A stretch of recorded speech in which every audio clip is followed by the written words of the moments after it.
Tom Danielson, great stage today for Garmin, obviously with the stage win.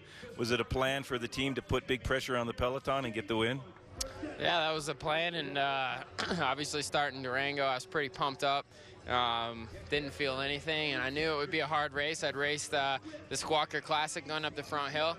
I knew that was going to blow the race apart, so I went hard up that, and then just kept jumping across every breakaway I could just to put pressure on it. And I knew Hesperus from the Tuesday Night World trying to keep up with Mike Wilk and Ivan and the local guys, Ned Over and Todd Wells. So I knew that pretty well, and we blew up the peloton there for a while, and I'm pretty sure they had to chase really hard. We had a good group, and then in the end the gap was coming down, and I thought, you know, let's give everybody something to get excited about. So I just took off and rode hard. It's a pretty good group, you know. Obviously Nibali was chasing behind with Pete, and then we had the four of us with a Colombian guy, and then they got dropped, and then it was me and Pete. So that was pretty cool.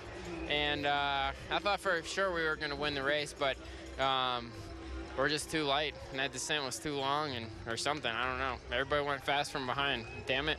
What are you going to do? I guess you're going to try it again tomorrow. But Were you surprised at the size of the group coming into Telluride for the finish? that was small, wasn't it? I don't know. Or do you think it's big? What are you saying? You think it was a big group or a small group?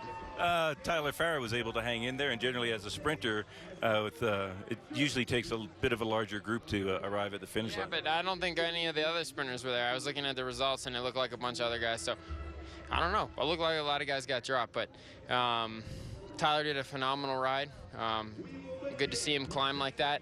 I think he got the form from turning himself inside out in the Tour de France every day, and then of course, and then at the Tour of Utah. So he did a great ride. It was awesome to see him win, and it was awesome to give all the fans at home, you know, something to watch. And I'd have to say that was probably the most exciting bike race of the year. I don't know. You guys tell me, was that exciting or not?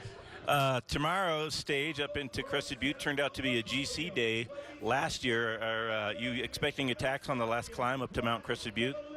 Of course. Of course people are going to attack.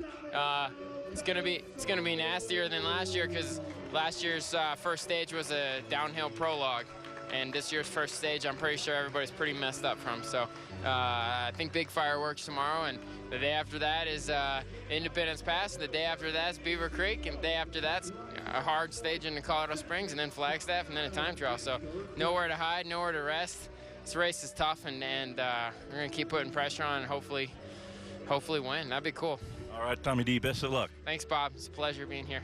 Well, I don't know about you, but it's making me